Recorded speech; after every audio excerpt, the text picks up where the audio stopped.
Coucou les amis, je me présente, je m'appelle Monsieur Plus. Je suis là pour vous aider à réaliser vos recettes d'amorce avec des produits sains et efficaces. Pour les prochaines vidéos, n'oubliez pas de vous abonner et surtout de cliquer en bas à droite. Bonjour à tous. Aujourd'hui, je vais vous parler d'un produit incontournable pour la fabrication de vos amorces, qui est le chènevis. Alors donc le chènevis, vous pouvez l'avoir sous vraiment plein de formes. Vous pouvez avoir du chènevis cuit, du chènevis ébouillanté, chènevis cru, en graines et aussi du chènevis grillé. Et moi aujourd'hui, je vais vous parler de la fabrication du chènevis grillé.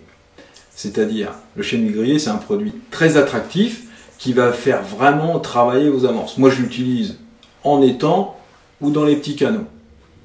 Donc un chènevis grillé, vous pouvez vous en procurer chez tous les détaillants, chez tous les revendeurs, il n'y a pas de problème. Mais vous me connaissez, mon côté fraîcheur des farines, moi je préfère le préparer moi-même.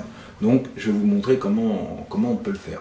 C'est-à-dire que ce qui est important, c'est de trouver aussi, c'est de bien choisir sa graine. Vous pouvez avoir du chènevis petit, du chènevis gros ou du chènevis monstre. Moi, ce que je vous suggère, c'est de prendre le chènevis gros. Je vais vous expliquer comment. Parce que le chènevis petit, il y a trop de coque, il n'y a pas assez de chair pour moi. Et puis le chènevis monstre, il sert plutôt à l'agrainage. Donc voilà mon chènevis gros, en graines, que moi je vais cuire en graines. Et pourquoi pas moulu? Parce que c'est-à-dire que quand vous allez le cuire en graines au four, vous allez obtenir une cuisson plus homogène qu'un chènevis moulu. C'est-à-dire un chènevis moulu, vous allez avoir des petites particules et vous allez avoir une cuisson avec des produits cramés et d'autres moins cuits. Et moi, je préfère cuire avec ma graine entière. Je vais obtenir un produit plus régulier et une cuisson plus homogène.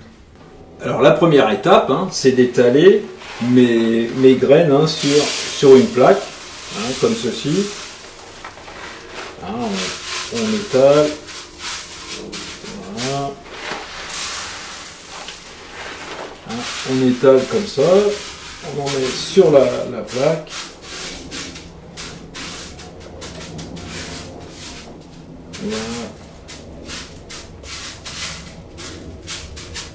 Voilà, comme ça, c'est parfait.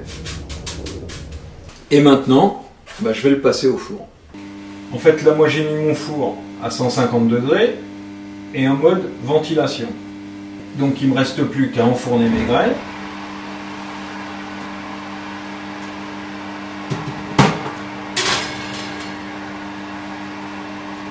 Et laisser cuire à environ une quinzaine de minutes. Surveiller quand même pour obtenir une cuisson très homogène, que les graines deviennent marron. Voilà, maintenant on va sortir les graines. Voilà, ça fait une quinzaine de minutes. Comme vous pouvez voir, c'est quand même cuit. Les graines sont devenues marron. Vous avez une cuisson vraiment très homogène et très régulière. Bon, maintenant, j'ai laissé refroidir mes graines. Il n'y a plus qu'à les moudre. Alors moi, j'utilise pour ça, c'est un simple moulin à café, c'est parfait. Donc, et moi, je voudrais obtenir une granulométrie plutôt moyenne. Ni trop fine, ni trop grosse, mais moyenne, comme ça, ça permet ça va bien travailler votre amorce. Voilà. Alors, ce qui est important quand même, c'est de pas trop charger, quand même.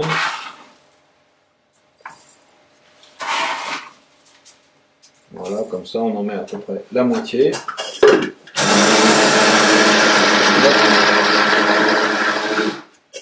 Je regarde.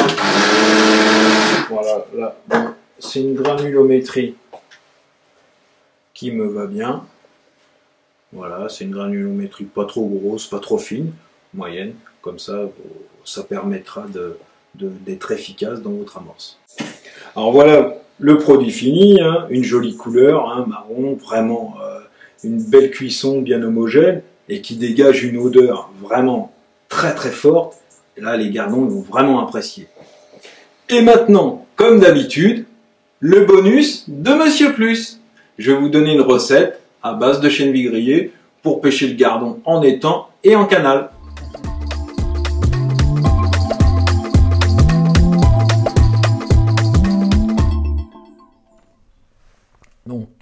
1 kg de chapelure rousse, 500 g de PV1, 300 g de baby-corn, 200 g de coco, 300 g de biscuits galettes, 200 g de polenta et 150 g de chènevis grillé.